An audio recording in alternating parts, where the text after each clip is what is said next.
J'ai eu le Covid, j'ai pas du tout aimé et j'en ai retiré un enseignement qui m'est bien utile et que je vais partager sur cette vidéo avec toi.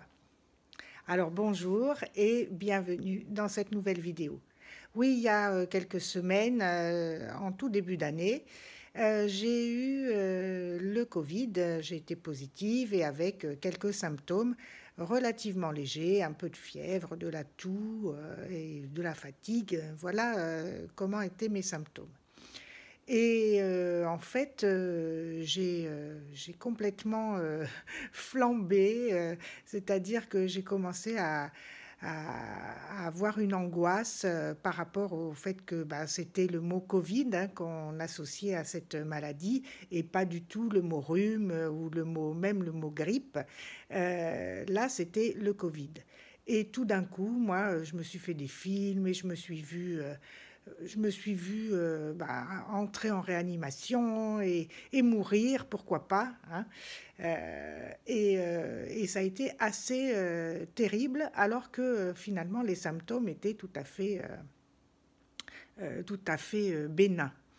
Et donc les gens autour de moi ne comprenaient pas trop pourquoi je réagissais comme ça, mais en fait, moi, ça a réactivé une angoisse de mort que je pensais avoir terminé de traiter. Et en fait, ben non, pas du tout. Hein. Force est de constater qu'elle était encore bien là.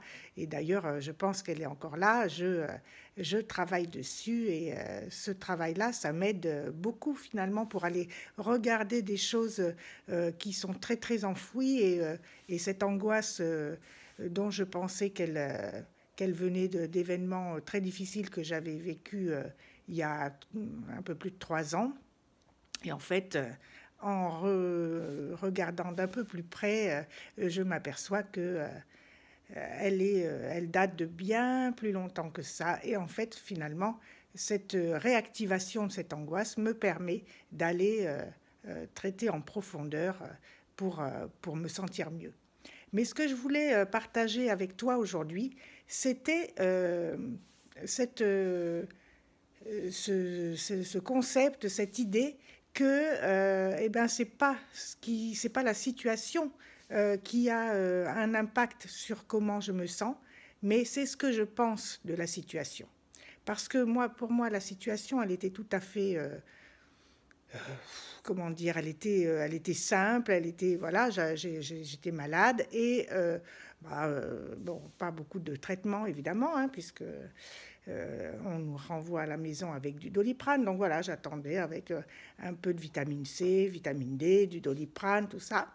Et puis je voyais que de temps en temps j'avais des pics de fièvre et puis encore de la fièvre, oh zut, c'était vraiment des pics très bas, hein. J'avais autour de 38, donc franchement, il n'y a pas de quoi hurler, venez tous voir.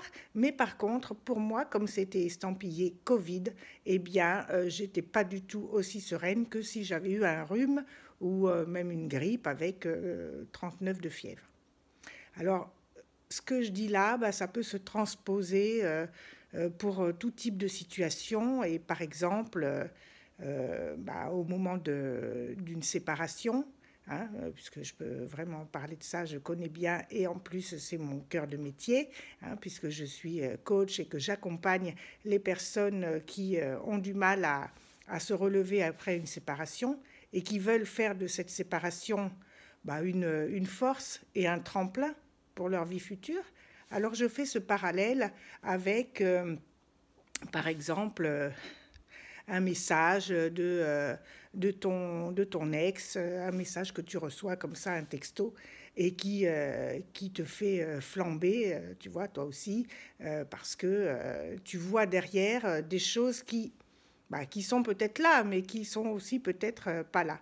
Et donc, regarder les faits tels qu'ils sont, regarder la situation telle qu'elle est, mais pas pire, c'est assez difficile à faire en fait, parce qu'on la regarde toujours avec comment on se sent au moment où la situation est en train d'être vécue. Donc voilà, un petit rappel, ça n'est pas la situation qui a un impact sur comment tu te sens, c'est ce que tu en penses. Et du coup, la solution, c'est d'aller regarder quelle est vraiment la situation telle qu'elle est, et pas pire. Ça, c'est la grosse difficulté. Et ensuite, te demander quelle est la personne que tu as envie d'être si tu vis cette situation, et puis commencer à être cette personne. Tu verras, tu le seras de plus en plus du coup. À bientôt.